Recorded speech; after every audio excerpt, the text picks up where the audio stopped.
کبھی کبھی نا گناہ بہت آسان ہو جاتا ہے، راستے کشادہ ہو جاتے ہیں اس دلدل کی طرف جانے والے سبھی۔ جیسے جیسے آپ اس راستے پہ چلتے جاتے ہیں اس پہ آپ کو کامیابی کا سا گمان ہونے لگتا ہے۔ شیطان کی چالیں ان گنت ہیں اور نفس کے فریب بے انتہا ہے۔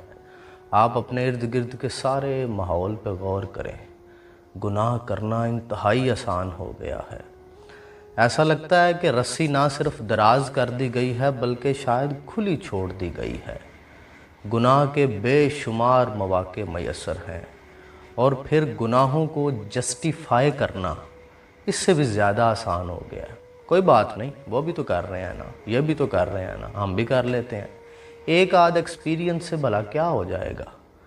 غور کریں، ایک پورا ماحول ہے جو بن کے تیار ہو گیا ہے۔ Every thing is normal now. آپ سب لوگوں کو پتہ ہے آپ کی تنہائی کا، کہ کس کی تنہائی پاک ہے اور کس کی تنہائی کتنی ناپاک ہے۔ آپ کے ہاتھ میں جو یہ اسمارٹ فون ہے نا، اس کو آپ کے کردار کا خوب پتہ ہے۔ پھر سوچیں ذرا شیطان کو کتنا پتہ ہوگا آپ کا۔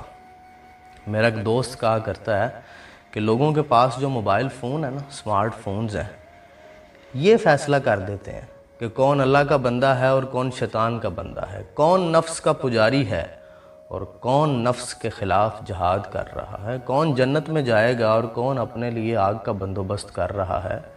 یہ جو لوگوں نے اپنے ہاتھوں میں موبائل فون پکڑے ہوئے ہیں نا، یہ فیصلہ تو یہ کر دیں گے، اسے بس الاؤ کر دیں، ایک اپلیکیشن اسے دے دیں اور اسے بتا دیں وہ کیا کرائٹیریا اور کیا ڈیکورم ہے، اسے کہے فل ایکسیس ہے، یہ آپ کو بتا دے گا کہ آپ کیا کر رہے ہیں۔